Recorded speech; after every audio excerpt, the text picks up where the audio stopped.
Now, North Carolina was just named State of the Year by Business Facilities Magazine, and actually, according to a brand new article in US News, Raleigh is the hottest housing market in the entire country. Durham actually came in at number 3 on that same list. This got me thinking back to when I moved to the Winston-Salem, Greensboro area in the summer of 2019 from the suburbs of Chicago. I told them people I was moving here, and I got these puzzled looks on their face. They asked me all these questions like, why would you move here? Why wouldn't you move to Raleigh? Why wouldn't you move to Durham? And I had to explain to them my entire thought process why I did that. Well, according to Redfin, over 20% of the people looking to leave the Raleigh area, and a similar amount from other big cities in North Carolina, Charlotte, Durham, and things like that, are looking to leave there, and they're looking to move to the Triad region. They're looking to move to Winston-Salem, Greensboro, and High Point. And to go along with that data, I've personally helped plenty of clients move from Raleigh into Winston-Salem and Greensboro, from Durham, from Cary, back out to the Triad area of North Carolina. I also have real estate colleagues in there that tell me, well, yes, there's a lot of good things going on. There's a lot of growth. There's a lot of exciting things happening.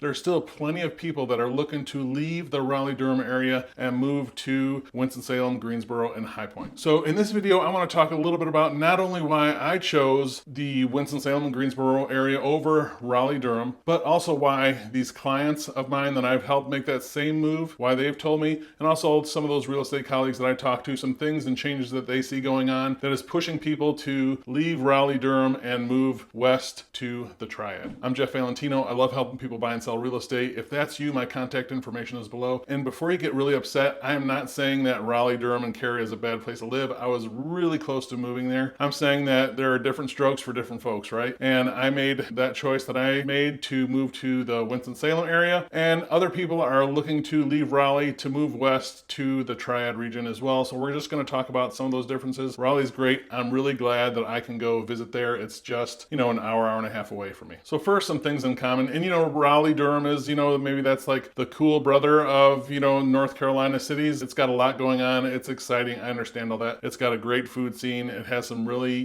good shopping, fast growing tech scene. I'm familiar with all that, and I'm familiar with a lot of things that people like. But some of the things that they have in common. The Raleigh-Durham area, as well as Winston-Salem and Greensboro and High Point, they both have some really highly rated schools. They both do a great job at outdoor spaces, at planning and maintaining their parks with lots of different outdoor activities. There's good shopping in both areas. With the addition of the Tanger Center in Greensboro, they have some great arts and plays, plenty of good science centers, museums, things for kids to do, lots of exciting things like that, a lot of family-friendly activities. Raleigh's not a big city versus, Greensboro and Winston-Salem. Sorry to tell you that. There is no real big city experience anywhere in North Carolina. I hate to break that to you, but a big city is a big city. One of the closer ones around here, where you're going to, like maybe Atlanta, DC, but big city experience. Even downtown in Raleigh, the bigger of those three areas, is just a few blocks. I mean, it's not a really big city experience. So you're lacking that in both areas as well. All right, we're going to start out with one of the key differences that people tell me, and this is a pretty obvious one. It's common, so let's just get this one out of the way. That's affordability and overall cost of living, but especially in housing. So if the average cost of living, across the entire country, if average, when they use this metric, average is 100. So Raleigh came in at 102.4. So, not terrible, just slightly above average cost of living, but it is above average. Now take Greensboro on the other hand, using that same 100 scale. Greensboro came in at a score of 83. So a decent amount below average cost of living in the Greensboro, Winston-Salem, and High Point area versus Raleigh, Durham, and Cary. That's kind of to be expected.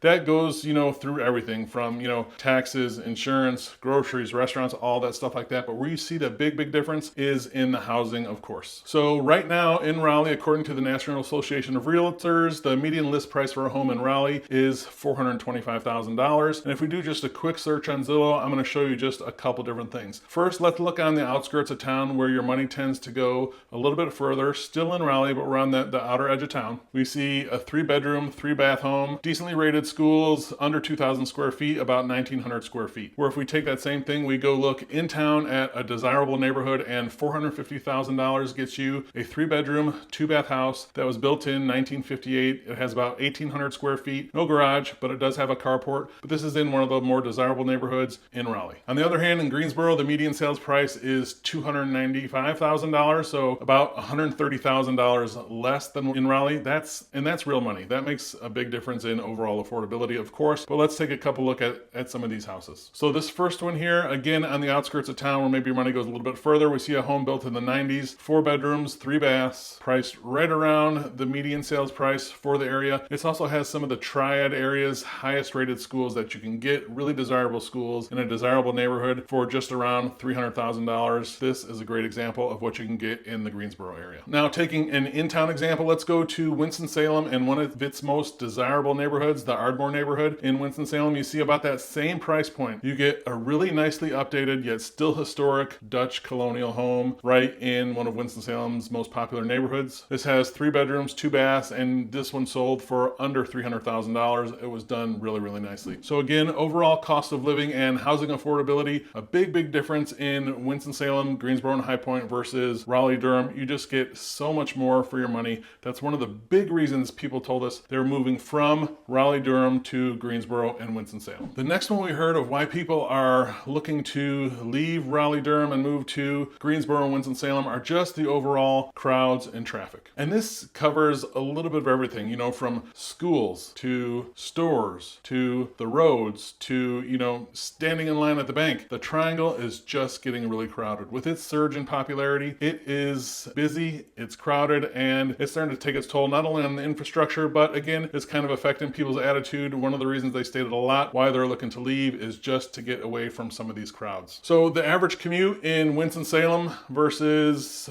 Durham is over 25% shorter. So that's each way. So again, much quicker. And if we take a look at a traffic map on Durham during, you know, a typical Friday rush hour, you can kind of see what that looks like. And then let's compare that to Winston-Salem. About that same time, you see a lot more green, a lot less traffic. Basically, if you see right there, stay away from Stratford Road at Friday afternoon. If you know, you know. But other than that, you're pretty much good to go. Of course, we get traffic sometimes here, but it's just nothing like what you see in the Raleigh-Durham area. The rush hour is much shorter. It's much more condensed. Coming from Chicago, I mean, it's not even really counts as traffic to me. It's kind of laughable when people say the traffic is bad here. But again, just the overall traffic and crowds are one of the reasons that people tell us that they're leaving the Triangle and looking to move to the Triad area. Next one we heard quite a bit is it's just losing its charm. It doesn't have that same feel that it does, you know, 10, 20 years ago when we first moved here. And that's kind of expected with growth. You know, maybe it's all the people that are coming from somewhere else moving here that's changing the culture. More than likely, it's probably just the overall fact of the crowds itself, that there's just more people, that makes a little bit more tension, more crowds, just a lot more opportunity for people to be not quite as nice. Something we heard often is people won't stop and talk to you as much. It lost kind of some of that friendly feel. They don't do just the little things. Hold the door open to you, wave hi, stuff like that. Not as common as it once was. And people are telling us that's kind of turning them off to the Triangle, and they're looking for somewhere with a little bit more of that southern small town feel. So they're moving to Greensboro, Winston-Salem, High Point, and the surrounding areas. Where you see, you know, in Raleigh-Durham, you see strip malls, townhouses, developments going everywhere. This is a huge advantage to Winston-Salem and Greensboro in my eyes, since it always has that why would you move there kind of connotation to it versus some of the other areas in North Carolina. Our growth, we're still growing, but we're growing at a much slower pace versus those other larger cities. This means Winston-Salem, Greensboro, and High Point kind of stay a little bit, to me, you know, kind of under the radar. That helps them keep their small town charm. They can kind of cope with the growth at a more healthy, sustainable pace and kind of keep what has made them endearing and likable. I see that for many years to come as well, even while those cities grow. Just since it's not so fast, it seems much more sustainable to me. All of these things we just talked about add up to the second most common thing that I heard right along with affordability, and that's just overall quality of life. It was one of the big reasons, you know, for everything from, you know, kids being friendlier at school to people on the street being more friendly to the crowds to the schools not being overcrowded, you know, all the things we just talked about. They said it all added up to an better overall quality of life. And with so much more remote work going on where, you know, you don't have to go into the office all the time or at all anymore, you can kind of, you know, work in one place and live in another much easier. So, you know, if you're 45 minutes or an hour west of the Triangle, you can still be near family, friends, and all those things like that, but you get much more home for your money, a better quality of life. And a lot of people are starting to make that decision. And again, I'm not saying that Raleigh, Durham, and Cary are bad areas, by no means. I mean, they're great. I really came close to moving there, like I said, but it's just different strokes for different folks. These are some reasons that clients, agent colleagues of mine, and why I personally made that choice when we relocated here from the suburbs of Chicago, why I chose the Winston-Salem area and the Triad versus, you know, some of those bigger places like the Triangle or the Charlotte area. I hope this video was helpful. If I can be a resource to you in any way, please reach out to me directly. You can email me at jeff@govalentino.com. Thanks.